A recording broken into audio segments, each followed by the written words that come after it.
अस्सलाम कैसे हैं आप सब। Welcome back to my channel. Pakistan versus New Zealand के माबेन सेकंड T20 मैच हो गया, कंप्लीट हो गया। एंड रेन की प्रेडिक्शन मैंने कहा ही था कि भाई 40% से लेस होकर 13% हो गई थी। एंड आज तो खैर बिल्कुल ही वो एंड हो गई थी। एंड जो मतला था वो साफ था। एंड मैच पूरी तरीके से हुआ, कंप्लीट मैच हुआ। And it was a nice match. Pakistan के पॉइंट ऑफ व्यू से अगर देखें तो it was a good match and Shaheen look good. By the way, he won the player of the match, but still I think there was no pace in his deliveries. His highest was 134, 135, 136 enough. और average definitely फिर उससे कम थी। तो इतनी pace के साथ I don't think कि शाहीन ज़्यादा इफेक्टफुल हो सकते हैं। पेस लानी पड़ेगी भाई। 140 प्लस तो करो ना, 145 तो करो ना। I am not asking 150, 151 and all, but 140 should be, मतलब I am not asking more. 140 is okay. इतनी तो आपको पेस एटलीस्ट लानी चाहिए। एंड वही बात है कि ना शाहीन की इतनी पेस थी, ना आमिर की पेस थी। आमिर की भी यही पेस चल रही थी। आज खैर आई थिंक कुछ प्लान भी किया गया था कि भाई स्लोअर वन से आजमाया जाएगा न्यूजीलैंड के बैटर्स को। बट स्टिल है कि जो स्लोअर वन थी वो तो 112, 113, 115 इसी तरीके की थी। एंड जो फास्टेस्ट डिलीवरीज थी वो भी 130s में ही आ रही थी। सो आई थिंक पेस होनी चाहिए पाकिस्तान की। जो पेस बॉलिंग है वो पाकिस्तान की टीम की पहचान है। एंड अगर पेस बॉलिंग ही नहीं होगी, यानी पेसर्स अगर अच्छी पेस से बॉलिंग नहीं करेंगे तो फिर क्या ही मज़ा। एनीवेज खैर pitch was good to play T20 match. And जैसे कि मैंने कहा था कि भाई आपको पेसर फ्रेंडली कंडीशन मिलेंगी यूएसए में, आपको टर्निंग ट्रैक्स मिलेंगे वेस्ट इंडीज़ में। चूँकि अभी वर्ल्ड कप की तैयारी करनी है सबको, तो इसी तरीके के ट्रैक्स बनाने चाहिए। एंड मुझे लगता है कि इसी तरीके के ट्रैक्स बने थे, बिकॉज जब शाहीन ने स्टार्ट लिया bowled really well. And also खैर पेस के बगैर भी, खैर नसीम की भी इतनी पेस नहीं थी। Let me add one thing कि नसीम की भी इतनी बहुत ज़्यादा पेस नहीं थी। एंड नसीम खैर अनलकी भी रहे। जो नसीम ने फर्स्ट ओवर कराया दैट वाज फिनोमिनल भाई। 2 बाउंड्रीज लगी हैं उसमें, बट स्टिल बहुत ही ज़्यादा क्लास की बॉलिंग कराई है। And I really enjoy this kind of pace bowling. And इसके अलावा भाई शाहीन ने भी अच्छी बॉलिंग कराई। यॉर्कर्स ऑन स्पॉट थे, बट स्टिल है कि लो फुल टॉसेज भी जो आ रही थी। And pace I think Shaheen के हवाले से मुझे बस इतना ही कंसर्न है कि देयर वाज नो पेस।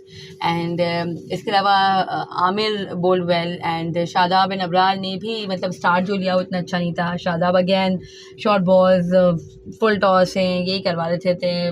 मुझे खैर बहुत ज़्यादा फ्रस्ट्रेशन होने लगी। But then Shadab made a come back and बहुत ही ट्रेमेंडस उन्होंने भी है कि ओवर कराया। बहुत ज़्यादा ब्रेक हो रही थी बॉल, लेग ब्रेक भी काफ़ी हो रही थी। अबरार अहमद ने भी है कि इससे फ़ायदा उठाया पिच से। एंड उन्होंने भी कुछ 2 विकेटें ली हैं। शाहीन ने बहुत ही अच्छे यॉर्कर्स कराए हैं। फर्स्ट विकेट तो आई थिंक शादाब की मरहून मिन्नत है। शादाब ने क्या ही कोई ज़बरदस्त कैच लिया था। Shadab is a great fielder भाई। इसलिए मैं बोलती हूँ कि भाई शादाब की जो प्रेजेंस है वो आपको ग्राउंड में काफ़ी उठा देती है। आई मीन एक तरीके की अच्छी फील्डिंग हो जाती है, एक माइंड ब्लोइंग कैच हो जाता है तो टीम उठ जाती है। खैर ओवरऑल हमारी फील्डिंग में है कि थ्रोज वगैरह भी इतने नहीं हुए। डायरेक्ट हिट तो कोई नहीं लगा, 2-3 बार चांस बना था। एंड एक बार तो खैर बिल्कुल जो थ्रो था वो भी बहुत ही ज़्यादा वाइडर था। एंड एक आध बार अच्छा थ्रो था, बट स्टिल है कि डायरेक्ट थ्रो होना चाहिए था। एंड और भी खैर Babar Azam, it was a tough catch let me and, but should have been taken. And I think power play में ही था नसीम की बॉल पे। एंड वो बैक रनिंग करते हुए कैच लेना था। एंड उसके लिए डेफिनेटली थोड़ी सी एफर्ट चाहिए होती है, बट नहीं हो सका। एंड वो कैच ट्राई करने गए, बट ड्रॉप मैं नहीं कहूँगी, but yeah it was a good try. और टफ चांस था, but should have been taken. And एक और I don't know, I think Iftikhar Ahmed bowler थे या। एंड आमिर के आगे बाउंस बॉल हुई। एंड आगे हुई नहीं, आमिर को उस पर लपकना चाहिए था, उस पर डाइव मारनी चाहिए थी, बट आमिर ने अपने आप को सेव किया।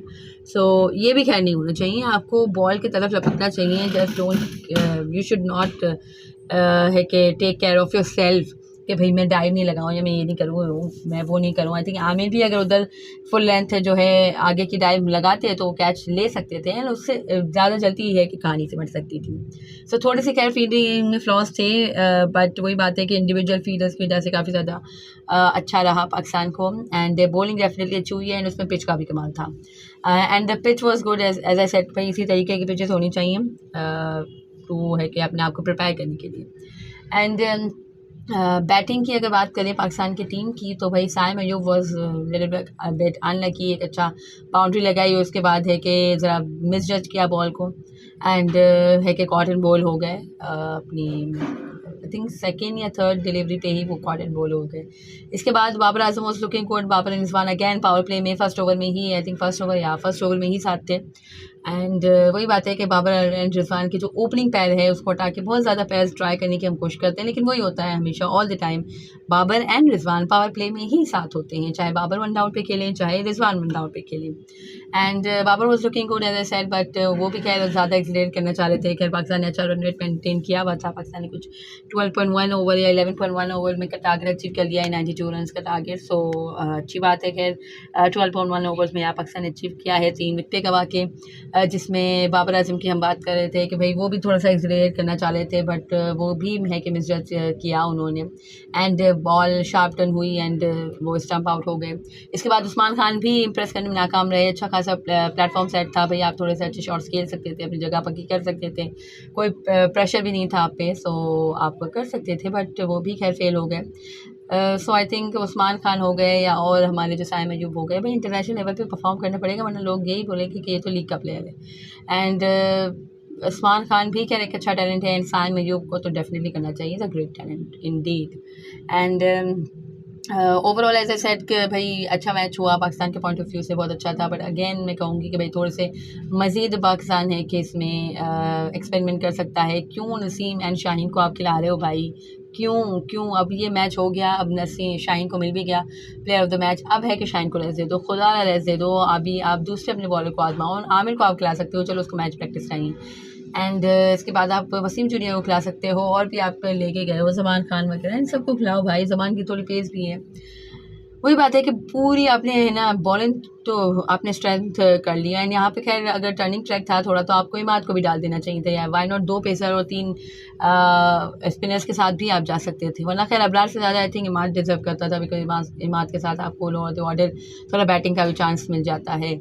सो अब देखेंगे खैर अगले मैच में किस तरीके की हिकमत अमली होती है। लेट्स जस्ट होप कि इसमें भी बारिश इंटरप्ट ना करे। खैर एक हफ़्ता पहले कुछ हमने बात की थी, तो जब 13% रेन के चांसेस थे, अब है कि लेट्स जस्ट होप कि अब लेस होके कम हो गए हों, मज़ीद कम हो गए हों, ना होने के बराबर हो गए हों, एंड पूरा मैच वो भी कंडक्ट कर लिया जाए। पाकिस्तान बाय द वे अभी लीड कर रहा है 1-0 से ये 5 मैच की सीरीज़।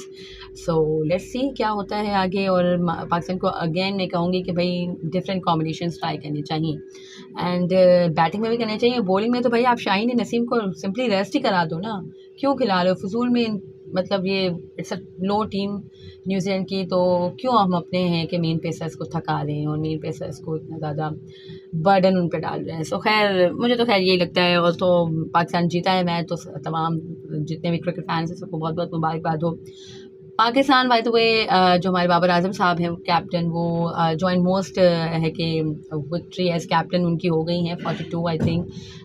असगर अफ़गान हैं वो मतलब उनकी 42 विन्स हैं, एंड आयन मॉर्गन की 42 विन्स हैं, एंड बाबर आजम की भी 42 हो गई हैं, एंड इंशाल्लाह बाबर आजम नेक्स्ट मैच में इसको 43 करके ये रिकॉर्ड भी ब्रेक कर देंगे। एंड बाय द वे जो हमारे द ग्रेट इमरान खान का भी रिकॉर्ड बराबर करने के लिए बाबर आजम को आई थिंक कुछ 11 या 13 विन्स चाहिए एज कैप्टन, तो वो पाकिस्तान की हिस्ट्री के सबसे ज़्यादा कामयाब तरीन कैप्टन बन जाएंगे। सो लेट्स सी कि क्या होता है।